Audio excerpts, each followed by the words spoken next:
ঢাকার ব্যস্ত শহরের এক মেয়ে রূপা। বয়স মাত্র ২ পড়াশোনা করছে বিশ্ববিদ্যালয়ে।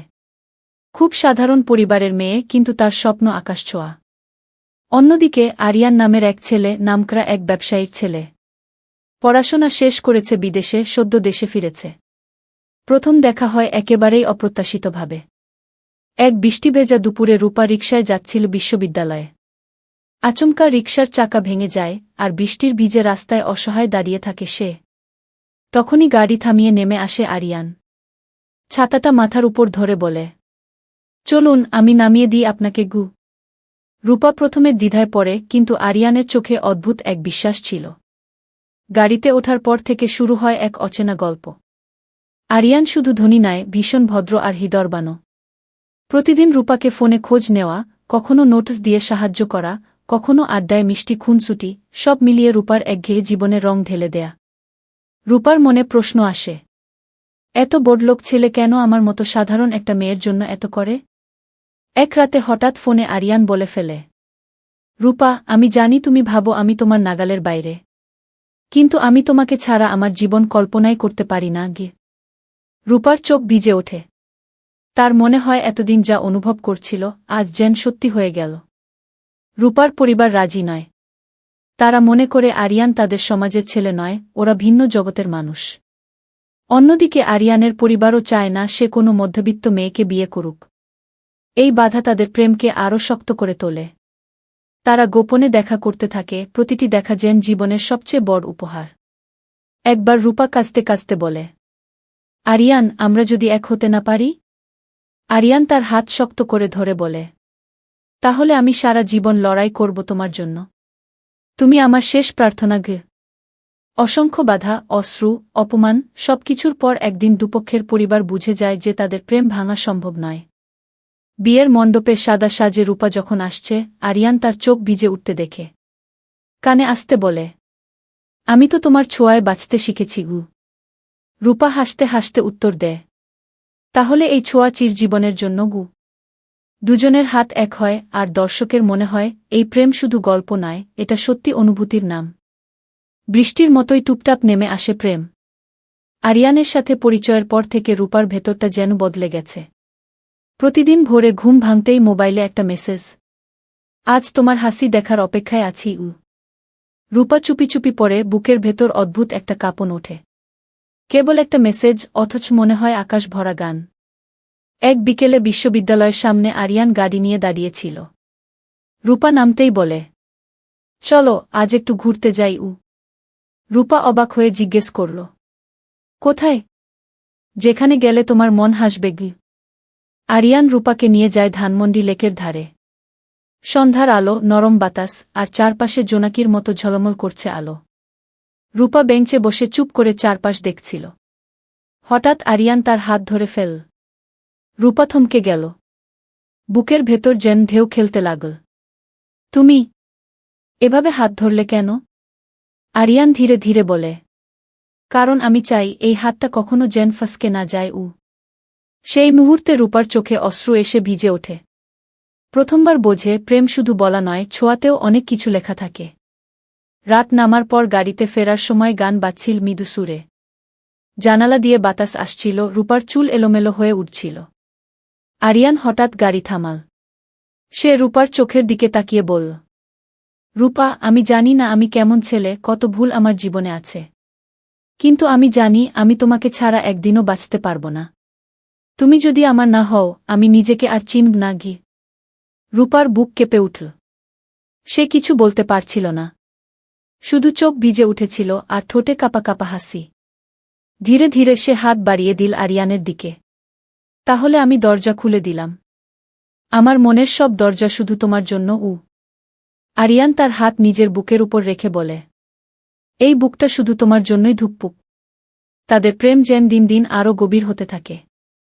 রাত জেগে ফোনে গল্প, হাসি, ছোটখাটো অভিমান, আবার মিলনের কল্পনা, সব কিছুতেই যেন এক অদ্ভুত মায়া। একদিন রূপা বলে, আরিয়ান, আমি চাই একদিন খুব ভোরে আমরা দুজন গ্রামের মাঠে হাঁটব, তুমি হাত ধরে রাখবে, আর আমি শুধু আকাশের দিকে তাকিয়ে থাকব। আরিয়ান হাসতে হাসতে বলে, আমি শুধু হাত ধরব না, আমি প্রতিশ্রুতি দেব, তোমার হাত ছেড়ে কখনো চলে যাব না গি। রূপা মিষ্টি হেসে বলে, তাহলে আজ থেকে আমি শুধু তোমার উসময় যেন পালকের মতো হালকা হয়ে উড়ে যাচ্ছিল। প্রতিদিন দেখা, কথা, স্বপ্ন সবকিছুতেই রূপা আর আরিয়ান ডুবে যাচ্ছিল একে অপরের মধ্যে। রূপা প্রতিদিন সকালে আয়নার সামনে দাঁড়িয়ে ভাবে, আজ হয়তো আরিয়ান আমাকে দেখবে, হাসবে, আবার বলবে, তুমি ছাড়া কিছুই ভালো লাগে না গি। আরিয়ানও দিনে কত কাজ থাকলেও রূপার কণ্ঠ না শুনলে মনে হতো দুনিয়ার সবকিছু ফাঁকা। কিন্তু প্রেমের আকাশ সবসময় নীল থাকে না। একদিন রূপার মা জানতে পারে মেয়েটা কারো সাথে মিশছে। কড়া গলায় বলে, রূপা, তুমি কি ভেবেছ আমরা তোমার বিয়ে ঠিক করিনি? তোমার জন্য ইতিমধ্যেই ভালো একটা প্রস্তাব এসেছে গি। রূপার বুক কেঁপে ওঠে। সে চুপ করে যায়। সেই রাতে সে আরিয়ানকে ফোন দিয়ে কাঁদতে কাঁদতে বলে, আরিয়ান, যদি ওরা আমাকে অন্য কারো হাতে তুলে দেয়? আরিয়ান ফোনের ওপাশে নীরব হয়ে যায় কিছুক্ষণ। তারপর দুই কণ্ঠে বলে, শোনো, তুমি শুধু আমার।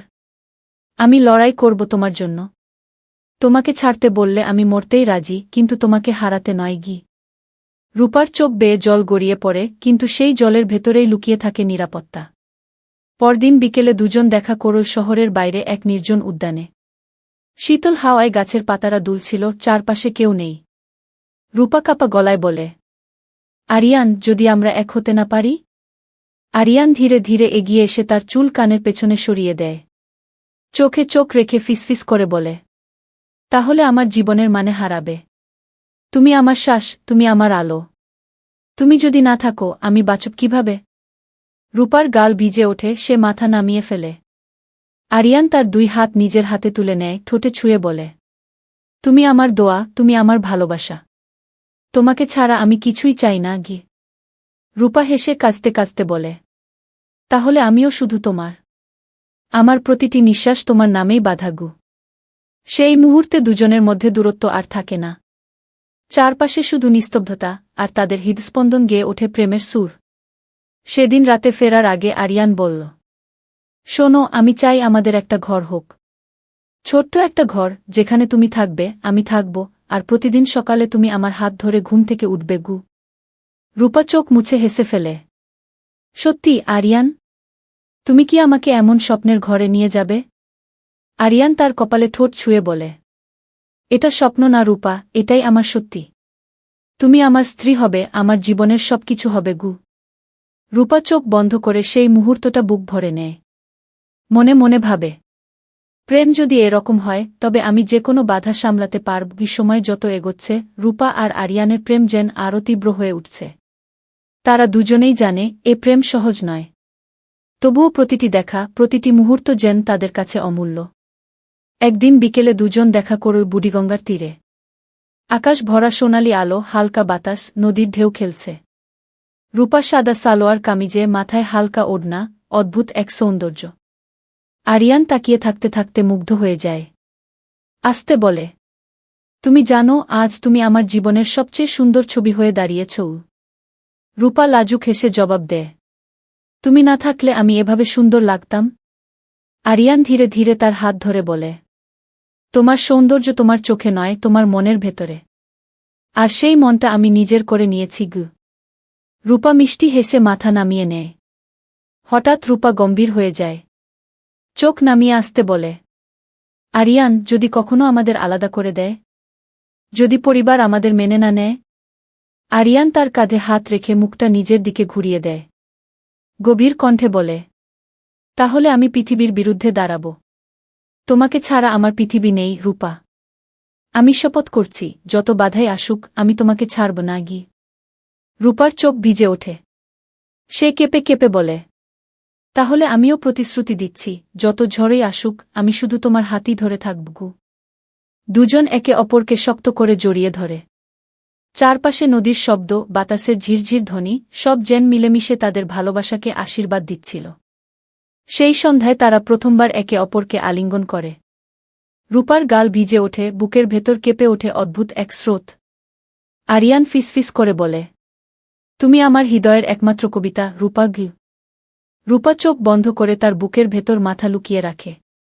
মনে হয় এই বুকে লুকিয়েই সারা জীবন বেঁচে থাকতে চায়। সেদিন ফেরার পথে রূপা আস্তে আস্তে গান গাইছিল, তুমি আমার আলো, তুমি আমার ছায়া গি। আরিয়ান মুগ্ধ হয়ে শুধু তাকিয়ে থাকে। তার মনে হয় এই মেয়ে ছাড়া জীবনে আর কিছুই চাই না। কিন্তু সুখ দীর্ঘস্থায়ী হয় না। রূপার পরিবার ইতিমধ্যেই চাপ দিচ্ছে অন্য কোথাও বিয়ে দেওয়ার জন্য। অন্যদিকে আরিয়ানের পরিবারও খবর পেয়েছে যে সে এক সাধারণ মেয়ের প্রেমে পড়েছে। দুপক্ষ থেকেই ঝড় আসছে, অথচ রূপা আর আরিয়ান কেবল একে অপরকে আঁকড়ে ধরেই বেঁচে আছে। রূপা শেষবার নদীর ধারে দাঁড়িয়ে বলে, আরিয়ান, যদি সবকিছু ভেঙে যায়? আরিয়ান তার ঠোঁটে আঙুল চেপে ধরে বলে, না, আমাদের কিছুই ভাঙবে না। কারণ আমাদের প্রেমটাই আমাদের শক্তিগু। সেই মুহূর্তে দুজন শপথ নেয়, যত বাধাই আসুক আমরা কখনো একে অপরকে ছাড়ব না।